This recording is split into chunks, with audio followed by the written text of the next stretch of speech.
I'm Sarai. And I'm Haley. And this is Seamwork Radio. Welcome back to Seamwork Radio. So today we are going to be talking about how to fall in love with sewing. So this is part of our series on the Sewing by Design framework that we've been talking about in the last few episodes. And in this episode, we're going to cover why this is an important part of your sewing journey and why it's really a part that never ends. We're going to talk about the specific mindset that helps you to be more creative and just really have more fun with your sewing. We're going to talk about how you can design your sewing experience to make it right for you. And we're going to talk about how you can rapidly accelerate your learning and improve your sewing quickly. So we're going to start with our icebreaker today. This icebreaker comes from Regina S. And Regina says, I would love to know, are there one or more certain songs that come to mind when doing certain sewing jobs? Whenever I take my fabric scissors in hand and make the first cut, the melody of Rod Stewart, "The First Cut is the Deepest," goes through my head. When we looked at this together, Haley, and I saw that, I was like, I didn't know that Rod Stewart did that song. And I was thinking about it because it was playing in my head. And I was like, Rod Stewart, that doesn't sound like Rod Stewart in my head. And then I realized I only know the Cat Stevens version. That's why. Oh. I don't know if I've ever heard the Rod Stewart version. Oh, yeah. I feel like that's the one I think of most when I think of that song. And then Sheryl Crow did it. I don't know that one either. I think of that too. Okay, well, you're gonna have to go do some research after we're done recording. I don't know how they could be as good as Cat Stevens. I love Cat Stevens. Yeah, it's true. I love Cat Stevens, so I'm not quite sure how Rod Stewart and Sheryl Crow jump to the top of my list. So do you have a sewing song? Do you have a song that plays in your head when you do certain sewing things? Yeah, this icebreaker just like cracks me up. I love it so much. Thanks, Regina S. Yeah, so I think of this song not just when I'm sewing, but also like when I'm driving, like in a really like bumpy road, or like when I'm like sewing like jeans or something heavy and I'm like jumping over like the seams, you know. I always think of that Chevy commercial, like a rock, that one. Oh, like a rock. This is the episode of the podcast where I sing to everyone. You kind of have to. I'm sure it's like an actual like song with other lyrics other than that, but I just sing that over and over again to myself. I'm like on my Kenmore, just like thrashing on some jeans. I love it. I love it. It is just like a Chevy truck, those Kenmore sewing machines. Yeah, you know. My good old Kenmore is so Americana. Such a vibe. But that's kind of like the only song that I like think about very regularly when I'm sewing and driving, which are kind of like similar activities. Yeah, they are in a lot of ways. I don't really have a sewing song, I'm afraid. I wish I had a funny answer to this. I have songs throughout my life, but mostly songs I sing to the cats, you know? So not really about the activities so much as about them, or changing the lyrics to just be meow, meow, meow, you know, which, okay, this is getting wildly off topic, but the other night I was doing that. I was singing Simon and Garfunkel's The Sound of Silence, but just replacing the lyrics with meow and singing it to them. And they were so captivated. They were both staring at me like it was the most beautiful song they'd ever heard. And then Duke started meowing along with me. It was adorable. Oh my gosh. That's amazing. Charlie, my daughter, recently started getting like kind of into singing, and she just like sings complete gibberish to like every song, but with such heart. And it's my favorite thing in the entire world.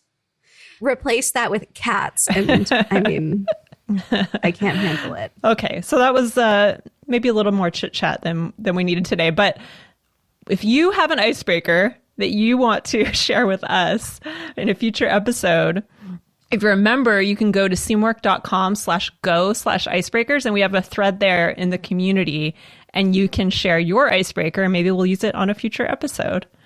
So that got us going. But today, what I wanted to talk about is the next step in our Sewing by Design framework that we've been talking about for the last few weeks. And last week we talked about layer foundation. So that was all about building those essential skills that you need to start sewing and really get your foundation in place. But this week we're going to talk about the next part of that framework, the next phase, which is build your practice. So there's one thing that we wanted to talk about with this, which is when we talk about building your practice as the next step or the next phase in your sewing journey, really we think about this as an ongoing phase. This is the phase that kind of never ends and sort of encapsulates all the things that come after. So the way we've been thinking about it is if you imagine a house. So we've got the foundation of the house. That's all those foundational skills that we talked about. And this is sort of the framing of the house. So this is the outside of the house that holds all of the rooms inside. And we'll talk more about what those rooms could be in future episodes. But right now we're kind of talking about building this outside of your house, which is your sewing practice. This is the way you're going to sew going forward. So I'm really excited to talk about this because I think it's something that people don't always think about a lot, especially if they're early on in their sewing journey. And it can really make a huge difference in how much you enjoy sewing. So Haley, do you want to tell us a little bit more about what we've learned about this phase of people's sewing journey? Yeah. So like you were saying, this phase of your sewing practice and building your sewing practice is kind of like the container that the whole rest of your sewing journey will be housed in. So at this point, you've developed your basic sewing skills and you kind of have that foundation going, the basics. You're probably not like Googling something every 5 minutes anymore when you're sewing. You can like probably make it through projects with minimal resources and you can kind of get like a little bit, I think, more into a flow as you're sewing. And this is like a really fun part of the journey because it's where you get to really like experiment and start to have fun. You still obviously have a lot of things to learn because sewing is really about this ongoing learning process. But I think the biggest challenge people have in this phase is keeping things feeling fun and keeping things motivating and fresh, because I think it can be kind of easy to get caught up in this beginner cycle and not really like moving beyond that and progressing your skills in a way. You need to have that right balance of familiar skills and new challenges to keep things engaging and fun for yourself. Yeah. I think the biggest question people are probably wondering is like, how do you know if you're in this phase? And I think that this is just, like I said before, anyone who would no longer classify themselves as like a very strict beginner. You feel like you can sew like a little bit more independently and you have some more flexibility and you're able to like explore more types of projects and you're not really like weighed down by like, oh gosh, is this like beginner enough? This is the place where you really get to like kick yourself out of that and start challenging yourself a little bit more and playing and having a lot more fun. Yeah, it's such a fun part of not just learning to sew, but I think the entire process of sewing. I feel like this is something you come back to again and again, is just figuring out what's right for you and what's going to help keep you learning and keep you motivated. Yeah. I think that what's interesting about this phase is you're going to like build this container for your practice. But then over, your years or decades maybe of sewing, you're going to want to like kind of revisit this and like reinforce that practice and re-fall in love with sewing time and time again. So this isn't, like we said before, something that you're just going to like do for a few months and then move on to the next thing. This is kind of a lifelong practice and just falling in love with sewing. So we have a whole bunch of tips to help you with this process and to help you fall in love with sewing. Yeah, this is one of my favorite things to talk about because I think it's such a wonderful period in your sewing practice. And like we said, it's not even a period. It's sort of a way of approaching your sewing and something that you can really fall back on anytime. So the first part of this that I wanted to talk about, and we're going to come back to this in each of the different parts of this Sewing by Design framework that we're talking about, but the first step is always thinking about the mindset behind this. And so there are some things to keep in mind to sort of cultivate in yourself in order to approach this in a way that makes it really enriching and really fun for you. The first part of it is this idea of creating momentum, which we've talked about a little bit, but this is a really important part of sewing because when you have momentum going and you feel like you're really accomplishing things, then that's the point at which you start to feel motivated. You feel this sense of motivation that comes from inside you, and it becomes a lot more fun. So just getting out there and trying new things and finding success and building that momentum is so rewarding. And that's kind of what we're shooting for here, is that sense of momentum. And that doesn't mean that everything has to be success. Sometimes that momentum can become from things that you're learning. So even if something doesn't turn out right, if you can approach it in a way where you're thinking about what I learned from this rather than I'm not good at this, or maybe this isn't for me. But if you can create that sense of motivation around learning, then you're going to feel that sense of momentum a lot more.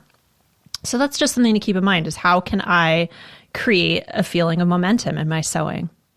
And the next thing I want to talk about, which is a way to do that, is finding reasons to celebrate. So every time you have a sewing win, give yourself a pat on the back.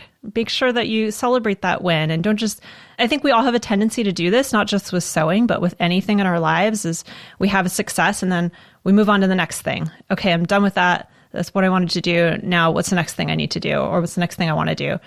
But just take a moment and recognize that you made something really cool, or you learned this new skill, or you tried something that you'd never tried before.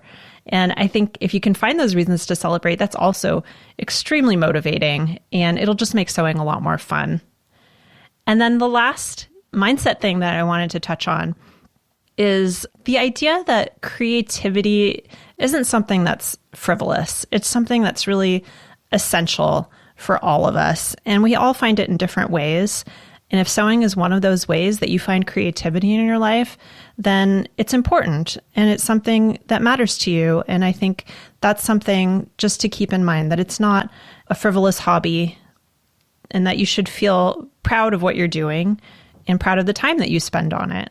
So for some people, that's not sewing. For some people, it's writing, or it's painting, or any number of things, even things that you wouldn't consider, most people wouldn't consider maybe creative hobbies. It's something that's important in our lives, and I think it gives a lot of people a lot of joy. It's something that's universal to, I think, the human experience, is that need to make and create. Those are sort of the mindset things that I wanted to touch on that are part of this idea of building a practice and building momentum into your creative life. So the next thing that I wanted to talk about, so part 2, is actually designing your experience around sewing. This is really fun because I think this is also something people don't take the time to think about often, except maybe in a very practical sense, but it can make a really huge difference in how you approach your sewing and how much you enjoy it. So the two things that come up for people the most when it comes to designing your experience around sewing are space and time. We hear that all the time, don't we, Haley? Like, space is a big concern, time is a big concern. Yeah, these are two really big obstacles that people come up against in this part of their sewing journey, because they're really starting to take sewing more seriously as a hobby. It's probably starting to take over your dining room table. You're like, where am I going to put all of this stuff? What am I going to do with it? And I think that this is also a place where a little bit of that guilt starts creeping in for people. So guilt around how much space it's taking up, how much time it's taking up from other things or other people. Uh-huh. Yeah, I think that goes back to this idea of validating that your creativity is important and that it's a part of your life that you want to give time and space to. That can be hard for a lot of people because we have a lot of competing demands in our life. I see that guilt, and I've definitely felt that guilt. I think these challenges around space and time are also really big opportunities, because if you can think strategically about how you create your space and you block off your time, or you find some other way to make that time feel special to you and feel like this is my self-care, this is my me time, then I think it makes such a huge difference in how you approach your sewing and how you feel about it. for me, I think for years, I didn't really have a space to sew for many, many years. And I would have to cut my fabric out on the floor in a tiny apartment and, have to take out my machine every single time out of the closet and set it all up and then put it all back. And I know for a lot of people that can be a big hurdle, but there are things you can do to make it feel a lot easier and a lot more like you have a creative space. We actually have a free download called The Ultimate Guide to Sewing Spaces that you can get. We'll put a link to it in the show notes, but it has a bunch of tips for setting up your sewing space, even if you have very little space. So no matter what your space, no matter what your budget, ways to make it feel more like a creative space that you want to be in rather than kind of a hassle. Mm-hmm. And just kind of minimizing the effort. There's so many obstacles in your day-to-day life that are going to want to pull you from your creative practice, whether that's sewing or painting or whatever it is for you.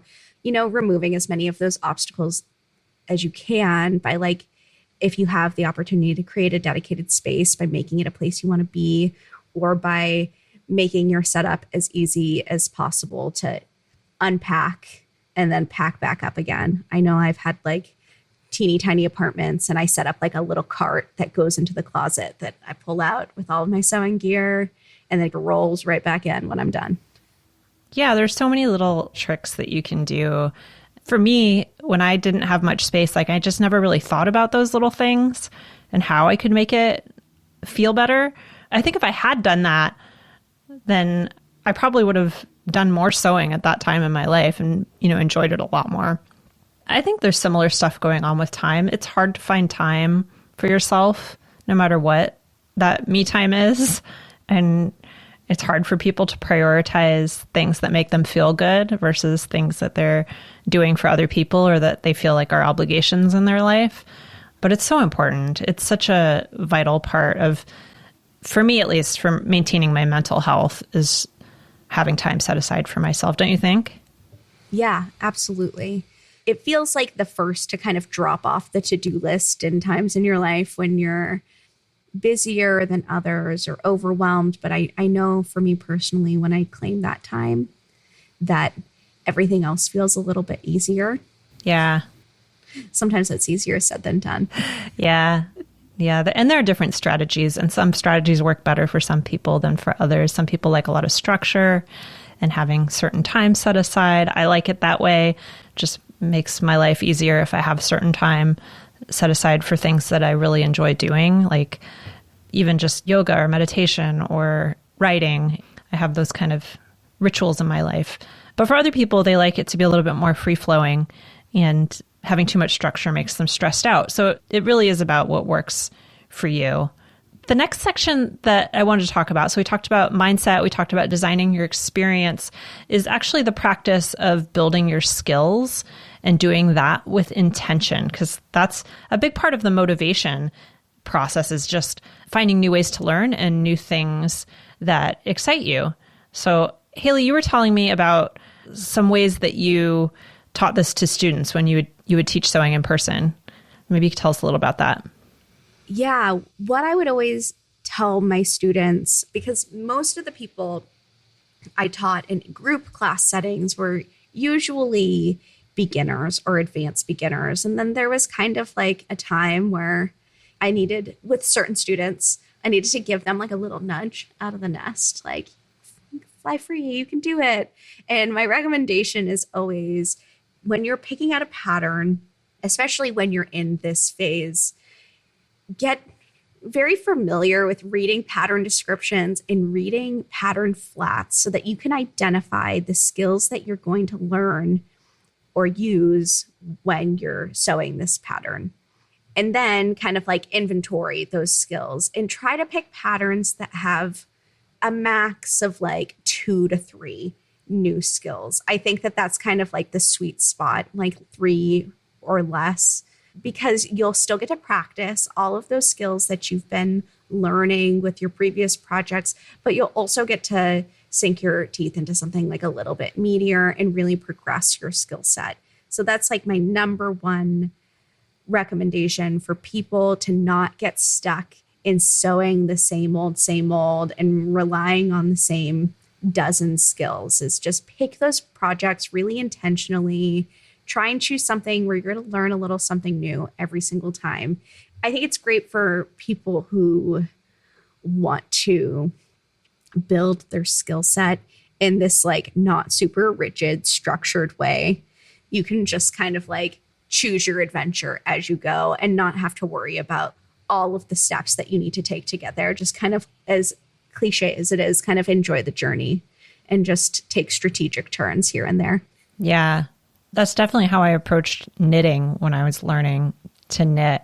We might have talked about this before. I feel like with knitting, it's a little bit easier to pick a project that just has one new skill than with sewing, where you kind of often will encounter several new skills that all kind of combine.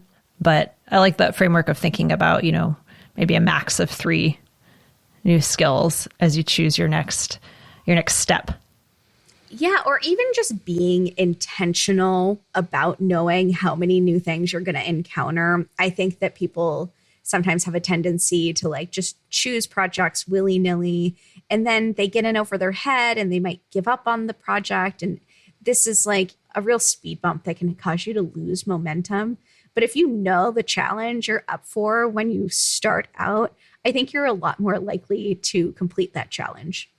Yeah, that's true. It's just about the expectation and knowing what you're going to encounter that really sets your mind in the right place to handle those challenges. Yeah, totally. Yeah. So the last step or part of this that we wanted to talk about, so we've talked about mindset, we've talked about designing your experience around sewing, we've talked about building skills intentionally, is sharing and learning through sharing. So this is a big part of, I think, the modern sewing community, and I think it's a real reason that sewing has taken off online, is that having a community around you can really help you to learn much more quickly, because there's sort of this hive mind that you can turn to, and you have this huge range of experiences that you can draw from, and you can get people to help you answer a particular challenge or question that you're having, people who have been through it before or who might have ideas that you don't have. That just really accelerates your learning. It really helps you to develop those skills a lot more quickly and solve problems a lot more quickly. So where do you find a community like that? Obviously, there are many places you can find community online. So it's really about where you feel safe to share and really develop a support system around you. And that might be, for some people, social media. Some people really like doing that on Instagram and developing a community there, or maybe even Facebook or a place like that. There are Facebook groups out there. We have our own private community at Seamwork, which I think is amazing because it's enclosed, it's private. You can post whatever you want there. It's not open to the whole internet. You can share your projects there. There are a huge number of really, really helpful people that just want to talk about sewing and help you with your sewing. So, and we hang out there too and answer questions all the time. Obviously, I think that's a great option because it's the one that we built. But there are other forums out there that you can go to. There's all kinds of places where you can find help. But I do think that having access to other people who sew is such a game changer, and it's so helpful. And a lot of people don't have that in their personal lives. They don't necessarily know a lot of people who sew, or maybe they don't have access to them all the time. So this is a real benefit of, I think, sewing in the modern world right now, as opposed to 50 years ago. So sharing and learning, I think, is huge. And it's fun. It's really fun. Yeah, it really it's a really consistent source of inspiration and motivation for me in my sewing practice, at least. Yeah. And I think we've all kind of realized in the last few years, so we're recording this, if you're listening to this later, we're recording this in January of 2022, and we're still kind of in the pandemic times, which we've been living in for the last couple of years. And I think we've all sort of realized how important community is and how important those connections are. Obviously, in-person connections are extremely important. I think we've all realized that. But also these relationships you can develop with people online and how fruitful and nourishing they can be, and also how much they can teach you, I think has been a big lesson in the last couple years. And sewing people are just like really cool people. When I like started hanging around people who sew, I was like, oh, yes, these are my people. They just care about all the same things that I do, and they're cool, and they like to make things, and what's not to like? Yeah.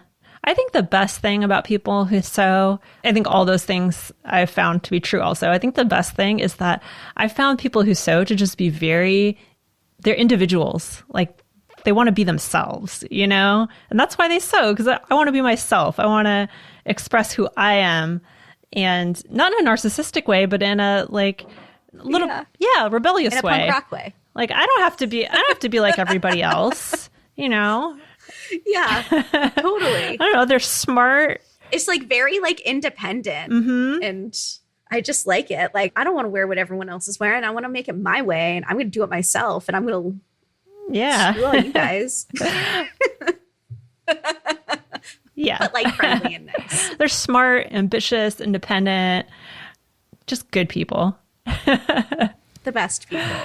So those are our 4 tips for building up your sewing practice and making sewing fun and helping yourself to fall in love with sewing, which I think is just such a game changer when you really feel that love for what you're doing in your creative life. Haley, do you want to recap these for us real quick?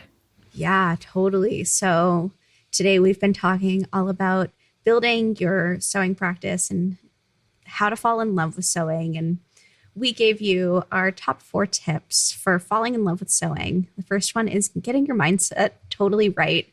And the goal of this phase is to really start to build momentum. And part of building momentum is learning how to celebrate and learning that a successful project that you wear all the time or you're making your new favorite thing in the world is not the only measure of success.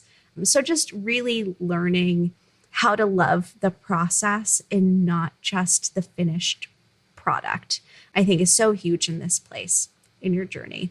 Also, you have to design your experience, which is really fun. It's a time where you get to claim your time, you get to claim your space, and really just optimize both in a way that feels right to you and fits into your life really well.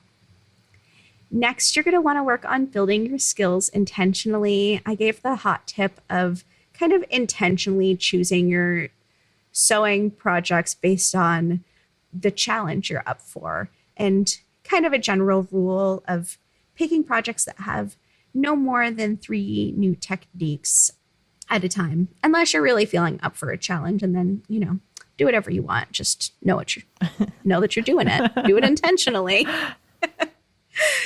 And then last but not least, we recommend sharing and learning along the way and really tapping into the amazing sewing community that Sarai and I just finished waxing poetic about, that we just love so much. And like we said before, this isn't just what you're going to experience in the early days after you have conquered beginner sewing projects. These are 4 tips that you can revisit throughout your sewing journey whenever you're feeling like you're not really feeling the love anymore, and just kind of like reinforce these areas and patch them up. It's not enough just to build the house. You have to maintain it. It's a practice of love. We also have some great resources for you. We have our Sewing Spaces download.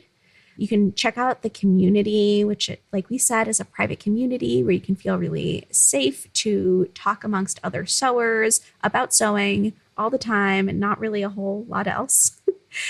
Also, you can check out a couple episodes that are related. We have What is Sewing by Design, that explains this whole sewing by design thing we've been talking about the last few weeks, and Lay Your Foundation, which is all about that beginner phase. And you can also go to seamwork.com/go/icebreakers to share your icebreakers for makers with us, because we love starting our show off with these icebreakers, and you guys just come up with the best ones. This is a whole lot of links, so we'll be sure to add all of these to the show notes. So you can just hop on over there and click through. And if you liked this episode, we would super appreciate it if you left us a review. Today we have a review from Nerdle. They say, "Thank you, Sarai and Haley, for your thoughtful sewing stance on this podcast. Always something different each time. I became an Unlimited member about a year ago. Though you both are decades younger than me, I find the values, questions, and open quality of the podcast to be perfect for me." Thank you. Nerdle. Thanks for being our podcast friend. Thanks for listening. You can sit at our table anytime. And if you're not yet a Seamwork member and want to try one of our most popular sewing patterns, you can currently get the Quince jacket for free. Quince is like one of my favorite patterns of ours. So I love it. Definitely such a good deal. So just head over to promo.seamwork.com/free-quince, where you can download the pattern instantly. And we'll put that in the show notes too. Yes. All right. And that concludes our episode for today. I'm Sarai. And I'm Haley. And this is Seamwork Radio. Seamwork Radio is brought to you by the team at Seamwork. Seamwork's an online community that supports you in creating a wardrobe that feels right for you.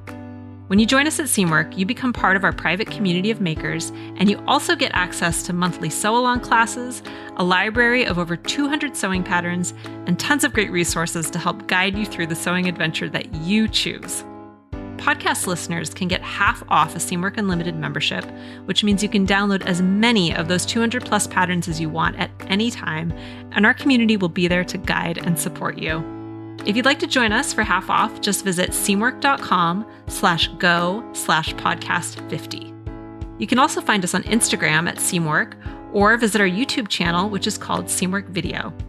We love hearing from you, so let us know if there's a topic or a personal story that you'd like us to cover. Thanks for listening to Seamwork Radio.